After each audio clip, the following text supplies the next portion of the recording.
네, 안녕하세요. 방금 소개받은 미장영입니다.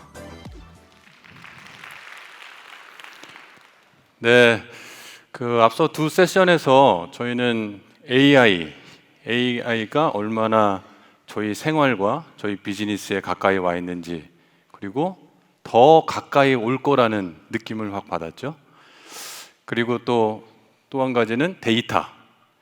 이 AI라는 놈이 데이터를 엄청 먹고 자라나는 놈이잖아요, 그죠? 그래서 데이터와 AI의 관계, 그리고 데이터의 중요성, 이거에 대해서 들었습니다. 자, 이제 제 시간에서는 태블로가 바라보는 AI, 그리고 태블로는 AI를 어떻게 준비하고 향후 어떻게 나갈 것인가, 이거에 대해서 설명드리는 시간을 갖도록 하겠습니다. 시작하기에 앞서서 일단 저도 감사의 말씀으로 시작을 하려고 합니다. 오늘 많은 분들이 와주셔서 너무 일단 감사하고요. 이분 중에는 저희 제품을 사용하고 계시는 고객분들도 계시고, 그리고 저희 파트너분들 같이 일하는 계시고, 또 저희 고객이 되실 분들 다 오셨죠. 저희는 저희 제품을 사용하고 저희와 연관된 분들을 이제 데이터 팸이라고 부릅니다. 그래서 여기 계신 분들은 저희 데이터 팸 여러분들과 데이터 팸이 되실 분들 이렇게 와주셨는데, 다시 한번 데이터 팸 분들과 데이터 팸이 되실 분들에게 오늘 귀한 시간 내서 와주신 거에 대해서 감사의 말씀을 드립니다. 자, 본격적으로 시작하도록 하겠습니다. 자, AI 얘기가 엄청 많이 나오고 있어요. 주위에 AI에 대한 얘기도 많고, 회사에서도 AI 활용에 대해서도 얘기를 많이 하고. 근데 여러분들은 AI를 믿으시나요? AI에 대한 신뢰가 있나요? 바로 적용할 수 있을까요? 고민을 해보시면 사실 반신반의하죠. 그죠? 근데 우리가 이제 새로운 기술이 이렇게 접했을 때의 상황을 한번 돌이켜보면, 오늘 자꾸 옛날 얘기 막 나오는데, 인터넷 나오고 이산가족 얘기도 좀 했었는데, 인터넷 얘기를 다시 해보면 한 30년 전에 인터넷이 새로 왔을 때, 그때에도 인터넷에 대한 신뢰도가 굉장히 낮았습니다. 지금이야 인터넷이 없으면 생활할 수 없을 정도의 삶이 됐죠. 아예 상상도 할 수 없는 삶인데, 그 당시에는 인터넷조차도 신뢰하지 않았어요. 내 데이터를 막 가져가지 않을까? 보안상의 문제는 있지 않을까? 너무 무서운 세상이 오지 않을까? 그런 시절이 있었습니다. 그렇게 새로운 기술이 왔을 때는 항상 신뢰에 문제가 있어요. 근데 지금은 그렇지 않죠, 그죠? 그리고 AI로 오면 사실 프리딕티브 AI, 예측을 하는 AI는 지금 상당히 신뢰도가 올라와 있습니다. 그래서 모든 기업들이 사실은 특별한 부서를 만들어서 예측 모델을 만들고, 뭔가 예측을 통해서 비즈니스 디시전을 하고 고객을 대응하고 하는 시대에 와 있는 겁니다. 근데 지금은 또 뭐에 대한 신뢰가 부족하냐? 제너러티브 AI, 생성형 AI에 대한 신뢰가 지금 상당히 부족하죠. 그럼 왜 부족한가? 우리가 이제 고민을 좀 해볼 수 있는데, 여러분들도 많이 들었을 거예요. 여러 가지 고민이 있을 수 있지만, 첫 번째는 일단 데이터 관련입니다. AI는 데이터를 먹고 사는데, AI가 이 데이터를 편식을 하면 안 돼요, 그죠? 근데 여러분들 기업에서 갖고 있는 데이터는 굉장히 사일로화되어 있어요. 여러 군데 퍼쳐져 있어요. 그것들을 전부 다 편식하지 않고 AI한테 공급을 해야 되는데, 과연 편식 없이 공급할 수 있을까? 에 대한 고민이 있을 수 있겠죠. 두 번째는 데이터를 모았어요. 데이터를 모아가지고 내가 좋은 답을 얻기 위해서 바깥에 있는 AI 모델들, 챗 GPT가 될 수도 있고 바드가 될 수도 있겠죠. 거기다 데이터를 넘기면 어떤 의문이 생기죠? 혹시 쟤네들이 내 데이터를 가지고 이상한 짓을 하지 않을까? 무단으로 막 사용하지 않을까? 넘길 수가 없는 거죠, 그죠? 신뢰가 없으면, 그죠? 세 번째는 데이터를 넘겼는데 답을 줬어요. 근데 이 AI라는 친구가 자꾸 거짓말을 하진 않을까? 뭔가 과장은 하진 않을까?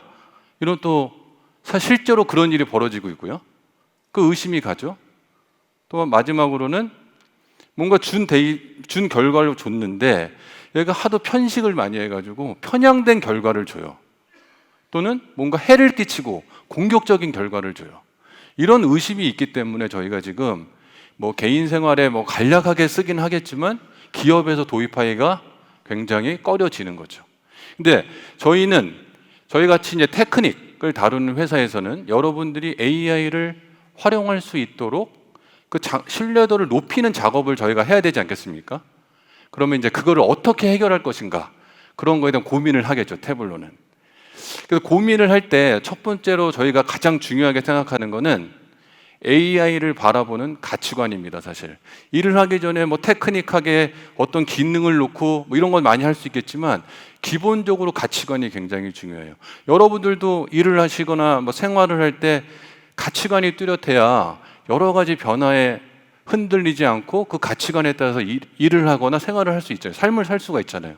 회사도 마찬가지고 저희도 그런 측면에서 일단 AI를 바라보는 가치관이 되게 중요하다고 보고 있고, 그 가치관을 뒷받침할 6가지 원칙을 정합니다.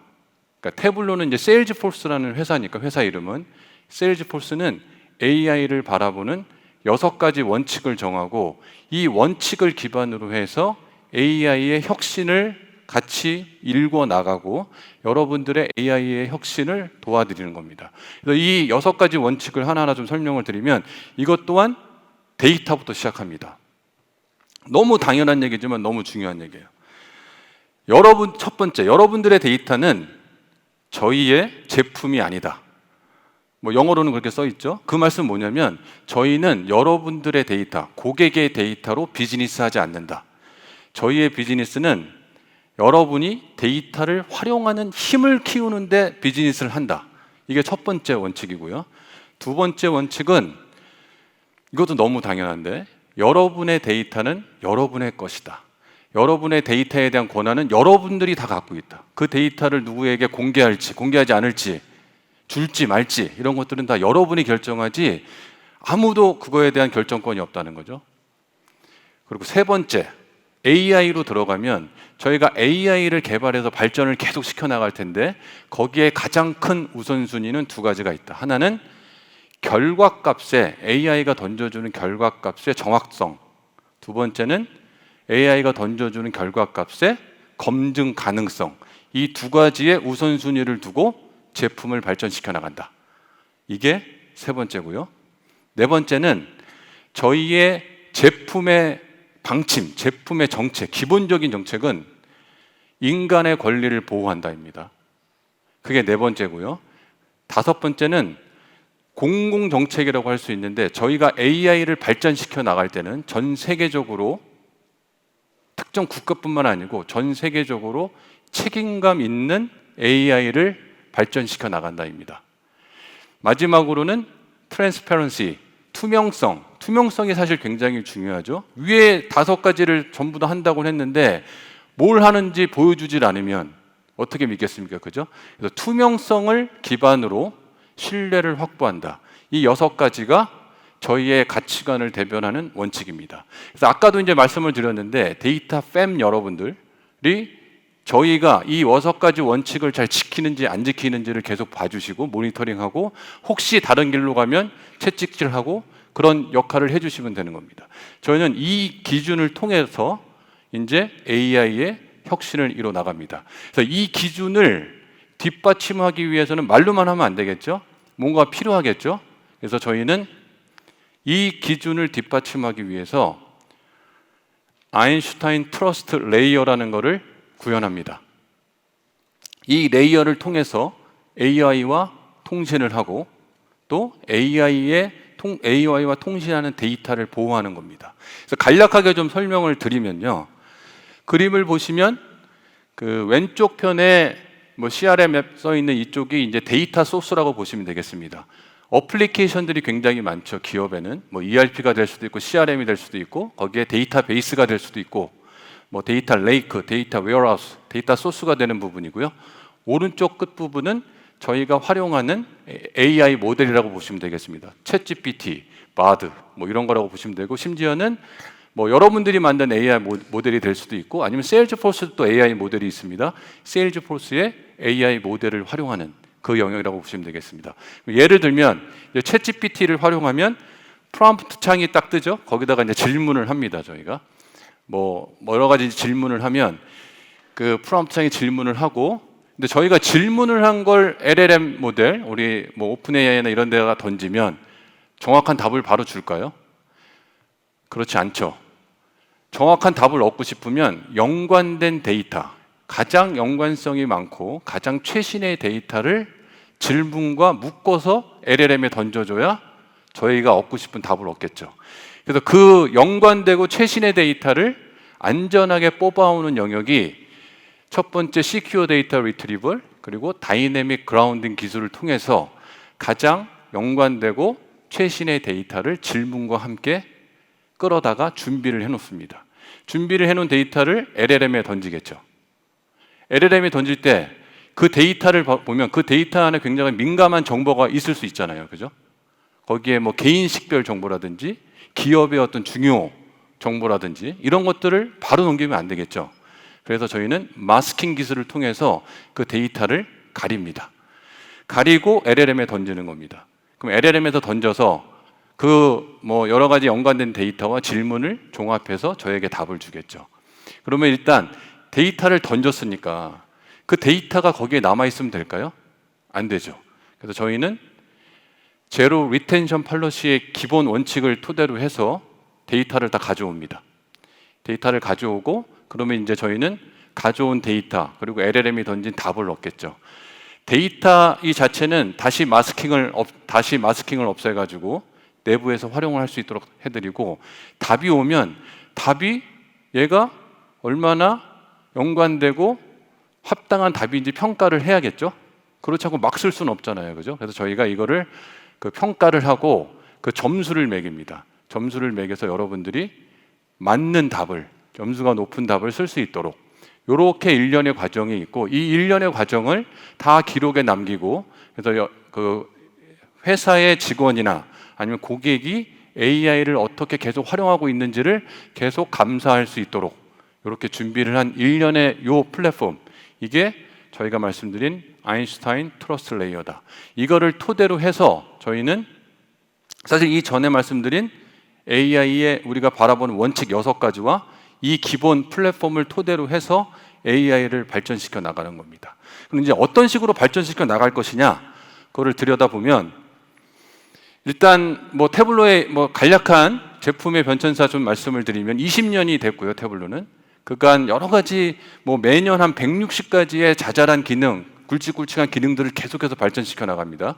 근데 전체적으로 보면 일단 태블로 뭐 데스크탑이라는 제품이 있어요. 잘 아시는 분도 있겠지만 이걸 통해서 저희가 시각적 분석을 도와드리고, 시간이 흐르면서 거기에 혼자만 시각적 분석을 하면 좀 효율이 떨어질 수 있으니까 공유하고 사람들과 협업할 수 있게 태블로 서버라는 거를 만들었고요.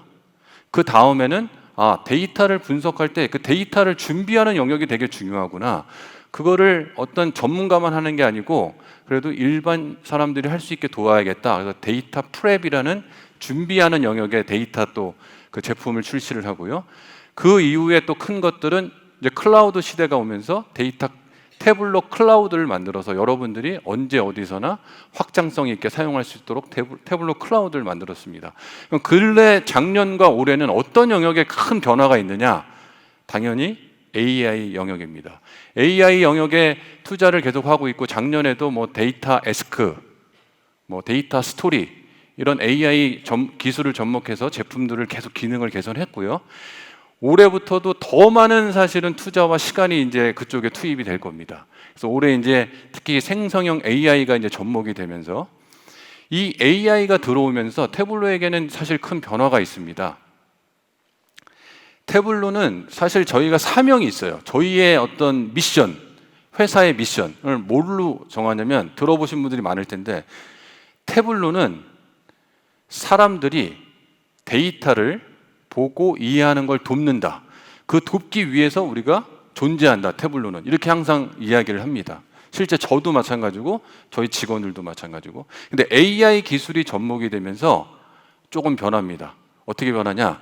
태블로는 사람들이 아니고 태블로는 모든 사람들이 데이터를 보고 이해하고 실행하게 한다. 이렇게 바뀝니다.